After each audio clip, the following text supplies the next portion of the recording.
है पंडित जी ने अपनी पत्नी को फल दिया।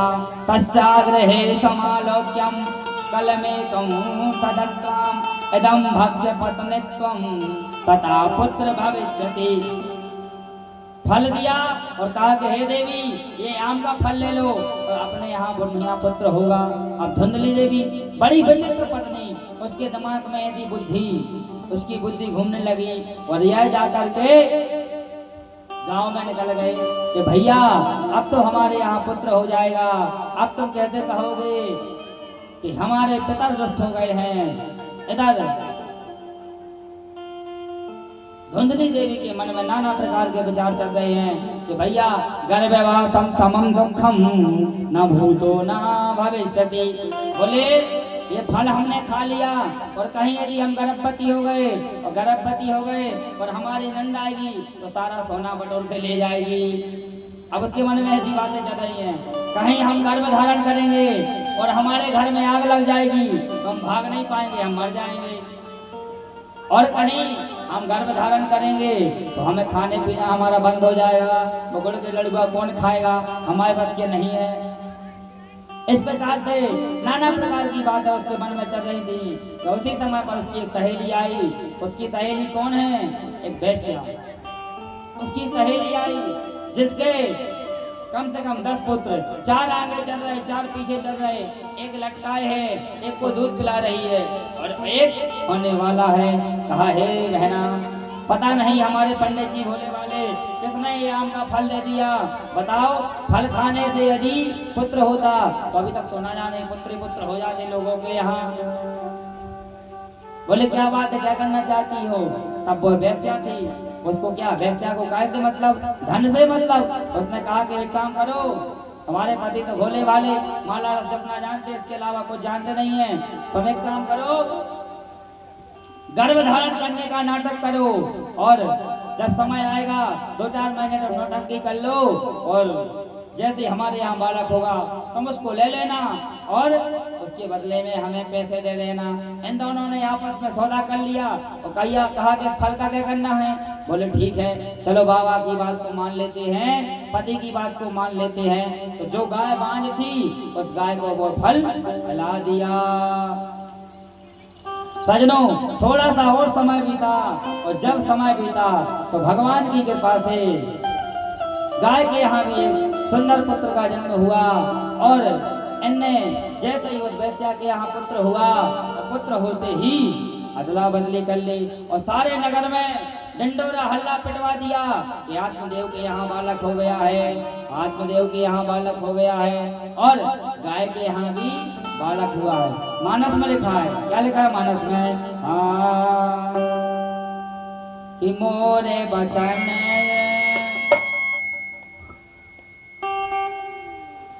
कि मोरे बचन जाए पर जाए फीका, संत बचन पत्थर की जय सिया राम, जय सिया राम, जय सिया राम, जय सिया राम, जय सिया राम, जय सिया राम, जय सिया राम। सजनों मोर वचन जाए पर जाए फीका, संत वचन पत्थर की लिखा। मैंने क्या बताया, जो सच्चे संत होते हैं उनके एक एक शब्द में शक्ति और भगवान की कृपा होती है। तो उस फल के कारण जो गाय बांझ थी उसके यहाँ भी बालक हुआ। बालक कैसे हुआ?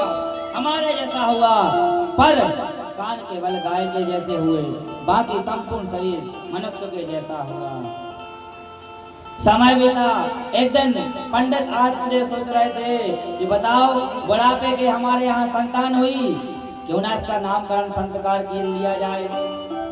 मन में सोच रहे थे कि हमारा नाम है आत्मदेव तो हम अपने पुत्र का नाम रखेंगे परमात्मा देव। ऐसा मन में सोच ही रहे थे कि छत्र से धुंधली देवी तड़ाकते हुए बोली गए, आठ क्या बोलते हो? 9 महीने गर्भ में मैंने धारण किया नहीं, झूठ। 9 महीने गर्भ में धारण मैंने किया, तकलीफ मैंने सही, इंजेक्शन मैंने लगवाए, नाम तो अपने नाम से है। मिलता जुलता रख रही हो। अब आत्मदेव बड़े सूदे, पत्नी से अक्सर लोग डरते हैं, तो बोले अरे देवी काहे चिंता करती हो, बालक तुम्हारा सो बालक हमारा, काहे चिंता करती हो। बोले क्या करना है। बोले नाम हम अपने नाम से मिलता जुलता रखेंगे। बोले क्या नाम। बोले हमारा नाम है धुंधली और हमारे पुत्र का नाम होगा धुंधकारी। लिखा है भागवत जी में कि गौकर्ण पंडितो ज्ञानी धुंधकारी महाखला। सजनों धुंधकारी बहुत बड़ा खल हुआ। संक्षिप्त में इतना ही जान लो कि जिस घर में एक बालक होता है वहां पर माता पिता का दायित्व बहुत बढ़ जाता है। वैसे समझदार यदि बालक हो जाए तो सारे खानदान को तार देता है। जैसे आकाश मंडल में चंद्रमा पूरे रात्रि में सुशोभित चंद्र मंडल कर देता है, वैसे ही यदि समझदार बालक हमारे परिवार में एक हो जाए तो हमारा सारा परिवार का नाम रोशन कर देता है। और यदि एक नालायक पुत्र हो जाए तो सारे खानदान और सारे नगर, यहाँ तक कि सारे जिले को बदनाम कर देते हैं। आप क्या समय देख रहे हैं, ऐसे ऐसे व्यक्ति हो गए हैं। अब क्या कहें, हद्दी बात है, हम तो ज्यादा कुछ बोल नहीं सकते हैं, पर हमारा ऐसा प्रयास है कि पुत्र ऐसा होना चाहिए कि जो कम से कम गांव का नाम रोशन करे या ना करे, पर अपने माँ बाप का नाम रोशन तो कर ही देवे। हुआ ऐसे।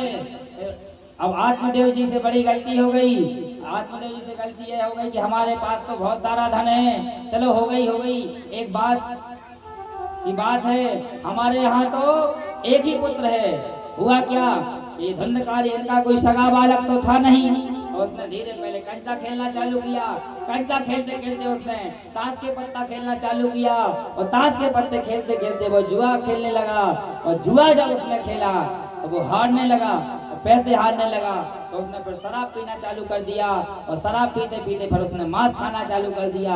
और मांस खाते खाते उसने घर में जो भी धन रखा था वो संपूर्ण धन वो जुए में हार गया। एक दिन की बात है कि पंडित आत्मदेव ने धुंधकारी से कहा कि अरे भैया धुंधकारी, बता हम कौन हैं, हम ब्राह्मण हैं। बोले हाँ। बोले पर ब्राह्मण तो हम हैं, तो देख तो ये जगह जगह शराब की बोतलें पड़ी हैं, जगह जगह मटन पड़ा है, मांस इत्यादि पड़ा है, ये कोई ब्राह्मण का घर है? ब्राह्मण का घर तो मंदिर के समान होता है, और तूने कैसे हमारे घर को नरक का अंडा बना दिया है। बेटा तू सुधर जा, बेटा तू समझ जा। जैसे ही धुंधकारी को समझाया कि आत्मदेव के टेटुए को उसने पकड़ा, और पकड़ करके एकदम हाथ से हमला दिया, क्योंकि बलवान भी था धुंधकारी। और जैसे ही टेटुए को पकड़ा तब उनको वो संत की बात याद आ गई। मैंने आपको बताया था कि पटक खाने से छोटे तो आती हैं, पर चोट इंसान को चलना सिखा देती है। और जैसे ही आत्मदेव जी ने देखा कि भैया अब तो हम इस घर में नहीं रहेंगे, और बैठे बैठे रो रहे थे, तो वहीं पर अचानक से गोकर्ण जी महाराज का आगमन हुआ। और गोकर्ण जी महाराज भी आत्मदेव जी को पिताजी ही कहते थे। और गोकर्ण जी सजनों बहुत ही धर्मात्मा थे, साक्षात गाय के पुत्र थे, तो भगवान के अंश थे। और जैसे ही गोकर्ण जी ने कहा कि क्या बात है पिताजी, हमने देखा कि आजकल आप बहुत उदास रहते हैं, क्या बात है। तो उन्होंने कहा कि भैया आप देख रहे हैं धुंधकारी ने सारे घर को एक नरक का अंडा बना दिया है, हम इस घर में रहें तो कैसे रहें, तू खुद बता बेटा।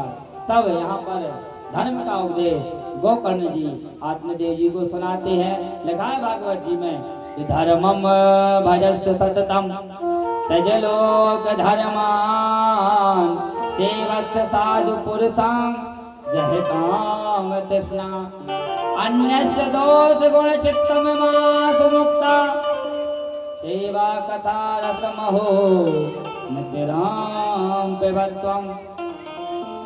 गोकर्ण जी ने कहा कि पिताजी आप एक मैं और मोर तोर में मेरा, मतलब जो आपके अंदर जो पुत्र का मोह है आप इसको छोड़ दीजिए और भगवान का भजन करिए। मानस में भगवान शंकर भी कहते हैं, क्या कहते हैं कि उमा कहूँ मैं अनुभव अपना सत्य हरि भजन जगत सब सपना। उमा अनुभव अपना सत हरि भजन जगत सब सपना। कौन है उमा? कौन है? पार्वती जी। और भगवान शंकर माँ पार्वती से कह रहे हैं कि हे मैया, हे माँ पार्वती, क्योंकि पार्वती जी की जगह जननी, हम तो माई कहेंगे, हमारी तो माई है। तो कहते हैं कि हे उमा, इस संसार में ब्रह्म सत्यम जगत मिथ्या जीवो ब्रह्मो ना परा। इस संसार में केवल ब्रह्म सत्य है, बाकी जो संपत्ति ऐश्वर्य वैभव दिख रहा है सब व्यर्थ है। तो लिखा है, बाबा कहते हैं, शंकर जी कहते हैं, उमा कहूँ मैं अनुभव अपना। उमा कहूँ मैं अनुभव अपना सत हरि भजन जगत सब सपना। सत हरि भजन जगत सब सपना। बोले कि हे पिताजी, आप जाइए और जा करके वन में जा करके भगवान का भजन करिए, क्योंकि घर में तो आप रहने लायक बचे नहीं है। क्योंकि एक पूत और सत्यानाश, मतलब जहाँ पर एक पूत यदि गड़बड़ है तो उस घर का निश्चित ही सत्यानाश है। इसलिए जैसे ही जब वैराग्य का उपदेश गोकर्ण जी महाराज ने धन्य का आत्मदेव जी को दिया, तो फिर आत्मदेव जी जाकर के वन में चले गए और भागवत जी के दशम स्कंद का पाठ किया, और पाठ करने के बाद में उनका कल्याण हो गया। इधर जैसे ही धंधकारी को पता चलता है कि अब तो हमें कोई रोकने वाला नहीं है, ये बाप ही हमारा बक बक बक बक करता है कि ऐसा नहीं वैसा नहीं, ऐसा नहीं वैसा नहीं, चलो कम से कम बलाए तो टली। मतलब सोचो आप, एक छोटी सी गलती की वजह से जिस आत्मदेव ने इतने बड़े साम्राज्य को अपने पुत्र के हाथों से नष्ट करवा दिया। कहने का भाव यही है कि यदि थोड़ी सी यदि देख रेख कर लेते तो आज वो गलती नहीं होती। और सजनों, हम तो अक्सर, क्योंकि हम भी बहुत, अभी हमारी उम्र छोटी है, अभी हम 25 साल के हैं, तो ज़्यादा लंबा उपदेश तो नहीं देते हैं, पर धर्म की पीठ पर बैठे हैं। तो हमारा कहने का भाव यही है कि जो हमें धर्म की पीठ पर बैठे हैं, तो आप लोग से इतना ही आग्रह करेंगे कि जहाँ पर यदि आपका बालक बाहर रहता हो, बाहर पढ़ता हो या कुछ भी करता हो, तो थोड़ा सा उस पर अपना शिकंजा कसना, दिन में कम से कम ज्यादा नहीं तो 4 बार तो यह पूछना कि भैया क्या कर रहे हो। यदि आप अपने जीवन में इतना ही पूछोगे कि भैया तुम क्या कर रहे हो, तो निश्चित हमें ऐसा विश्वास है कि तुम्हारे बेटे की औकात नहीं है कि कोई गलत कदम उठा ले। जब आप अपने बेटे को खुला छोड़ दोगे तो निश्चित ही वह गड़बड़ जरूर करेगा। थोड़े धीरे धीरे समय बीता। समय बीतने के बाद में ये धंधकारी अपनी माँ को मारने लगा। कहता कि माँ बता धन कहाँ रखा है, हम जुआ खेलेंगे और जुए में डबल धन करके लाएंगे। धंधली कहते कि अरे भैया कहाँ धन रखा है, सब तूने सत्यानाश कर दिया, अब तो कुछ नहीं है। तब वह बेचारा धंधली को आयन के अब अपनी माँ को मारने लगा। और माँ भी कौन है, वही सौतेली वर्ण शंकर पद्धति की माँ थी, तो मारने लगा। और जब मैं आपको बताऊं सजनों, बात बहुत कड़वी है पर सत्य है। हमारी माताएं बहनें जीवन की हर चीज को सहन सकती हैं, पर मार किसी की नहीं सह सकती। तब कोई व्यक्ति यदि उन्हें मारता है तो बस उन्हें लगता है कि अब तो हम आत्महत्या ही कर लें। वैसा ही धुंधली ने किया। धुंधली ने क्या किया कि बताओ, यदि हम मोहल्ले वालों को बताएंगे तो मोहल्ले वाले कहेंगे बताओ पंडितानी का लड़का है, इन पे नहीं समझ रहा, हम क्या करें। रिश्तेदारों को बताएंगे तो रिश्तेदार ये कहेंगे तुम्हारा लड़का तुम्ही ने छोड़ दी, तुमने बिगाड़ लिया। तब लिखा है कि आगे कुआ पीछे खाई और दोनों तरफ से आफत आई। आगे कुआ पीछे खाई और दोनों तरफ से आफत आई। उन्होंने सोचा किसी को बताएंगे तो बेइज्जती होगी। तब धुंधली ने क्या किया सज्जनों, अपने, क्योंकि पहले जमाने का नियम था हर व्यक्ति के घर में कुआं होता था, तो धुंधली ने रात में उठी, जब धुंधकारी ने मारा तो वो जा करके उसने अपने घर के कुएं में जाकर के आत्महत्या कर ली। बोलो बताओ, उसकी माँ भी मर गई, पिता भी मर गए, तो ऐसी संतान से हमें क्या। तो मेरा कहने का मतलब है कि आप हो सके तो निश्चित ही अपने संतान पर शिकंजा कसें, और शिकंजा कसेंगे तो आपके बालक कभी गलत काम नहीं कर सकते। सजनों, धुंधकारी ने सोचा कि अब तो हमें कोई रोकने वाला नहीं है, बाप भी गए, मताई भी गई, सब मर गए, अब कोई नहीं, अब तो हम स्वतंत्र हो गए, अब हमें कोई रोकने वाला नहीं है। तब बाबा ने एक चौपाई लिखी, एक चौपाई और गा लो भैया, इसके बाद चले जाना। बाबा कहते हैं कि पारा में स्वतंत्र ना सिरे पर कोई, भावे समाना ही करहीं तो सोई। जय सिया राम, जय सिया राम, जय सिया राम, जय सिया राम। क्या कहते हैं बाबा, पारा में स्वतंत्र ना सिरे पर कोई, पारा में स्वतंत्र ना सिर पर कोई।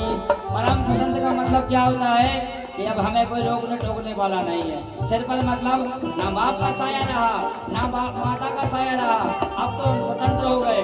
लगाए बाबा ने, पारा में स्वतंत्र ना सिर पर कोई, भावे समाना करहीं तो